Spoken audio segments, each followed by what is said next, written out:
Evo nas ponovo u studiju, dragi gledaoci, najavljujemo 15.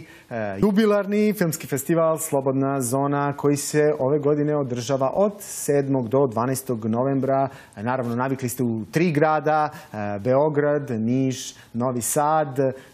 Nešto više o samom festivalu, o programu, o pratećem programu reći će nam Branka Pavlović, selektorka festivala Slobodna zona. Dobar dan, dobrodošli. Hvala. Festival Slobodna zona je osnovan 2005. godine, ajde da kažemo sa nekom idejom popularizacije angažovane kinematografije. Kako vam se sve to čini? Kako je festival Slobodna zona napredovao od 2005. godine i razvijao se? Pa mi smo počeli sa 7 filmova, a ove godine ćemo ih imati 48, ako sam dobro sad zapamtila, i to je naravno veliki napredak i publika je bila mnogo manja. Mi smo počeli u DKC-u, a sad već imamo nekoliko bioskopskih sala u 3 grada, znači u Beogradu. Već od 2013. godine u 3 grada. Kako to organizaciono postižete? Pa mi imamo kolege i prijatelje koji se o tome brinu u Nišu i u Novom Sadu i već ta saradnja ide nekoliko godina i publika je isto tako željna dobrih filmova, angažovanih filmova koji govore o sadašnjem trenutku, nečeg novog što je malo drugačije od komercijalne kinematografije. I stigli ste do 15. jubilarnog festivala. Kakav će biti program ove godine? Pa ove godine će biti sjajan program. Biće poseban program Najbolje od slobodne zone, gde ćemo prikazati i neke filmove koje gledaoci možda nisu videli i propustili prethodnih godina. I naravno mi imamo 3 takmičarske selekcije, međunarodnu, regionalnu koja se zove Horizonti Balkana i 14 plus, nešto za mlade. Festival otvara jedan sjajan film Aretha Franklin, Amazing Grace. To je u stvari, taj film je jedno čudo zbog toga što je on snimljen, ali nikada nije izmontiran zbog jedne tehničke greške. Njega je snimio Sidney Pollack i tek je Alan Elliot jedno 38 godina kasnije dobio prava i mogućnost da ga izmontira, jer je zbog tehničke greške nisu mogli sliku i ton da sinhronizuju. Tako da ko poznaje taj album zna da je to vrhunac gospela, ali kad to vidite na velikom ekranu, tu emociju, mislim da publika neće ostati ravnodušna. Osim glavnog programa, postoje i prateći program. Tako je, mi imamo jedan govorni program Slobodne zone koji se zove Kompas Slobodne zone i tu su 3 jako dobra i aktuelna filma koji u stvari su povod za diskusiju i to je, recimo, jedan od filmova se zove Izbačen. To je film o prinudnim iseljenjima, o tome kako skaču cene nekretnina po svetu. To je nešto što i kod nas, nažalost, da to pravo na životni prostor i krov nad glavom je ponekad ugroženo i tu će biti publika će moći da diskutuje sa našim gostima. Pa onda imamo ovaj program Najbolje od slobodne zone.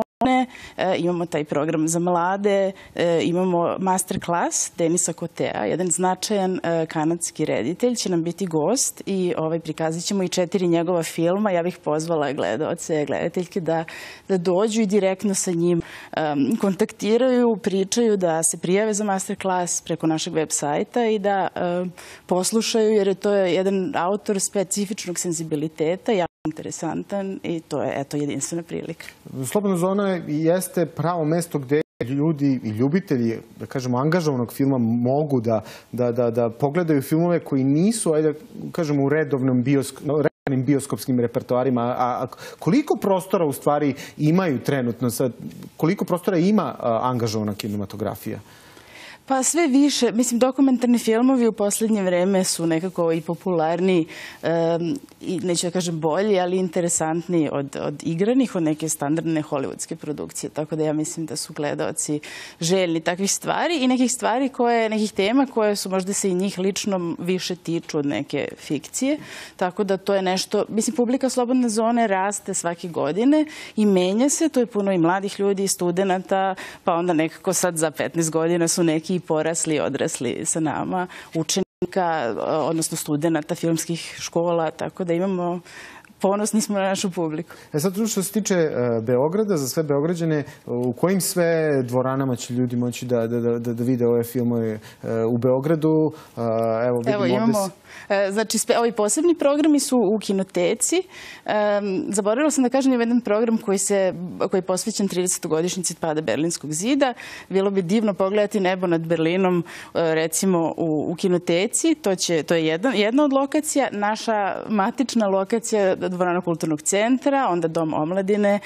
Imamo u Kombank dvorani je otvaranje i jedna specijalna projekcija, doduše sad već 3 zbog velikog interesovanja, Dnevnik Dijane Budisavljević, film Dane Budisavljević, hrvatske rediteljke, je već, i otvorili smo i 3. termin od 17 časova. Da, to sam čitao danas da su karte rasprave. To je najnovije, da. Znači imamo 11. novembra u 17. i u 19. i u 21. Znači ovo je od 17. novi termin koji je otvoren danas. Tako da to je film koji je stvarno apsolutni pobednik Pulskog festivala, koji je jako odjeknuo zbog teme i zbog ličnosti kojom se bavi. Dijana Budisavljević je spasila preko 10.000 dece od ustaških logora i to je jedan stvarno čin koji upoređuju neki sa Schindlerovom listom, odnosno onim što je učinio Oskar Schindler. Sad, koji bismo mogli još film da izdvojimo, što iz glavnog, što iz pratećeg programa?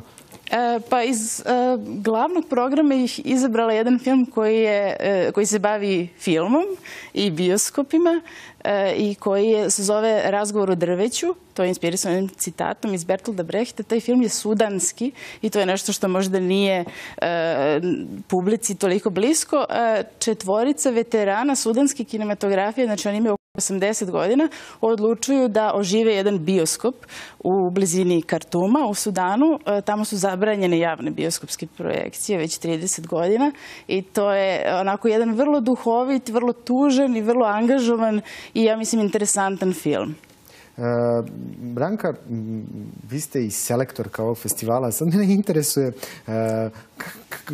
koja je to misao vodilja kada ste u stvari gledali sve te filmove i odlučivali se koji ćete da stavite u slobodnu zonu? Ja nisam jedina selektorka, nas ima 4, tako da mi imamo jedan specifičan proces selekcije. Da. U prilici smo da gledamo i neke filmove na svetskim festivalima, da vidimo kako publika reaguje, ali nama je ideja vodilja, mi se uvek bavimo angažnim temama, kulturom sećanja, ženskim pravima. To je nešto što spada u domen filmova, tih dokumentarnih, uglavnom angažovanih, ali i filmova koji su, kako kažem, filmski, za sladokusce, jako zanimljivi. Mi smo svi filmadžije, bavimo se filmom, imamo 2 reditelja i 2 montažerke u timu, tako da svako od nas ima neki pogled na specifičan i bitno i različit, rekla bih, ali kad se to sve spoji, onda ispadne, ja se nadam, jako dobar program kojim će se publika radovati. Hvala, Branka. Eto, da pozovemo sve gledalce, 15. jubilarni filmski festival Slobodna zona, koji se održava u 3 grada, Beograd, Niš, Novi Sad, od 7. do 12. novembra.